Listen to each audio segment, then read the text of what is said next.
Morning and welcome to a new blog. আজকে 5th July এবং সকাল থেকেই কাল রাত থেকেই অঝোরে বৃষ্টি হয়েই চলেছে, থামার আর নাম নেই। কিন্তু আজকে রবিবার এবং আমাদের একটা নেমন্তন্ন রয়েছে, আর সেখানেই আমরা যাচ্ছি। মানে অনেকখানি যেতে হবে, সেই বারাসাতে নেমন্তন্ন। তোমরা ওদের বিয়ের ব্লগ দেখেছো, দীপাঞ্জন এবং কোয়েলের বিয়ের ব্লগ তোমরা দেখেছো। তো তাদের বাড়িতেই আজকে আমাদের নেমন্তন্ন, একদম ফুল ফ্যামিলি আর কি নেমন্তন্ন। তো আমরা 3টে গাড়ি নিয়ে ভাগ ভাগ করে আর কি সবাই মিলে যাচ্ছি। তবে আমাদের মিটিং পয়েন্টটা ছিল আমার বড় মাসির বাড়িতে এবং সেখানে সবাই মিলে এসেছি।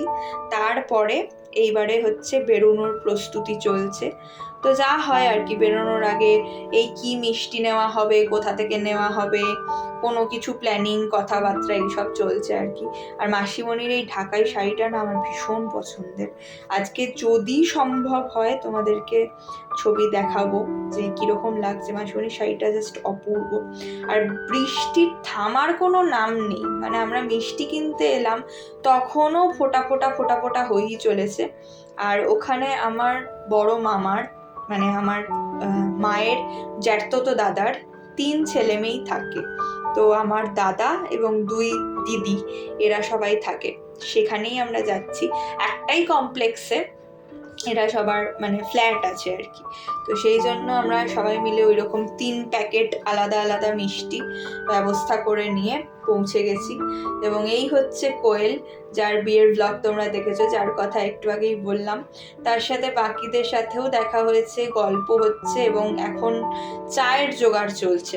তো চা খেতে খেতে আমরা একটু গল্প করব, তারপরে আমরা চলে যাব লাঞ্চে। এই যে আমার আরেক দাদা, তার সাথে মাসিমণি রয়েছে এখানে, এই রয়েছে বাবার এই পাঞ্জাবিটা হচ্ছে জন্মদিনের উপহার আমার তরফ থেকে।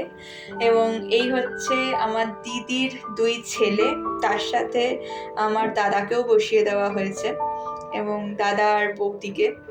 দাদা বৌদি না, ওরা সম্পর্কে আমার বাবা ভগবান, আমি ভেবেই অজ্ঞান হয়ে গেলাম। আমি বেসিক্যালি সম্পর্কে ওদের শাশুড়ি। ভগবান,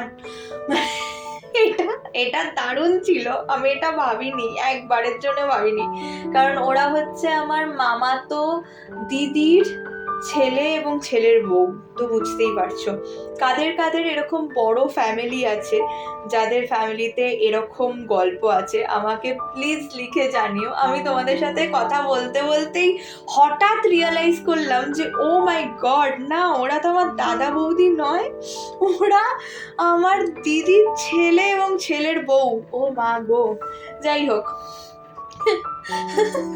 তবে এরকম একটা গল্প আমার বাবার সাইডের ফ্যামিলিতেও রয়েছে, যেখানে আমার বাবার মামির থেকে বয়সটা বেশি। তো আমার বাবার মামি হচ্ছে আমার বাবার থেকে বয়সে ছোট। তো এরকম গল্প থাকে, যাদের বড় ফ্যামিলি হয় তাদের থাকে। আর লাঞ্চে অনেক কিছু রয়েছে, ভাত রয়েছে, গন্ধরাজ লেবু রয়েছে, তার সাথে মাছের মাথা দিয়ে মুগ ডাল। এবং এইটা তো আমার ফেভারিট, এই যে ছেঁচড়াটা, এটা আমাদের বাড়ির স্পেশালিটি। কখনো এরকম হয় না যে কোনো শুভ অনুষ্ঠান, কোনো কাজ, সেখানে আমাদের ছেঁচড়া হবে না। মানে সে বিয়ে বাড়ি হোক, মুখে ভাত হোক, যাই হোক, ছেঁচড়া থাকতেই হবে। তার সাথে ইলিশ চিংড়ি দুটোই রয়েছে। তো ইলিশ তো আমি খাই না, তোমরা যারা আমার পুরনো ব্লগ দেখেছো তারা জানো, সেই জন্য মায়ের পাত থেকেই ওই ভিডিওটা তুললাম। আর চিংড়িটা আমি খেয়েছি, একদম প্রাণ ভরে 2খানা চিংড়ি খেয়েছি, বড় বড় সাইজের। আর বেশি খেতে পাচ্ছি না, যদিও সবাই মিলে খুব ঠুসছে। আর এই যে সেকেন্ড লেবুটা তোমরা একটু আগেই দেখেছো, ওটা রেখেছিলাম এই চাটনিটার জন্য। চাটনিতে গন্ধরাজ লেবু দিয়ে মেখে কার কার আমার মতন খেতে ভালো লাগে সেটা অবশ্যই লিখে জানিও। আর চিকেন ছিল, চিকেন তো আমার ফেভারিট, তার সাথে পাঁপড় এবং রসগোল্লা। ওনারা তো আমাকে 2টো খাইয়েই ছাড়বেন এরকম ব্যাপার, কিন্তু আমি একটাই রসগোল্লা খেয়েছি এবং এখন ঠুসে গেছি।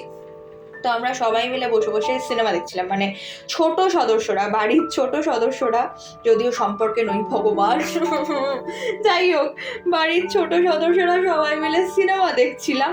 এবং তার সাথে ওই মিক্সড মিলেট, যেটা মানে ওই চানাচুরেরই একটুখানি হেলদিয়ার ভার্সন বলা যায়, সেইটা খাচ্ছিলাম, তার সাথে চা খাচ্ছিলাম এবং দুর্দান্ত একটা দিন কাটালাম। আর ফেরার পথে আবার দেখছি বৃষ্টি, মানে বৃষ্টির কোনো শেষ শেষ নেই। তবে খুবই ভালো লাগলো, এবং আমার যার সম্পর্কে যাই হোক না কেন, আমি ওকে দিদি বলেই ডাকবো, দাদা এবং দিদি। তো কোয়েলদির সাথেও ভীষণ ভালো আলাপ হলো, প্রথমবার আলাপ হলো বিয়ের পর, তো খুব ভালো এক্সপিরিয়েন্স। চলো টাটা, দেখা হবে আরেকটা নতুন ব্লগে। টিল দেন সবাই খুব ভালো থেকো।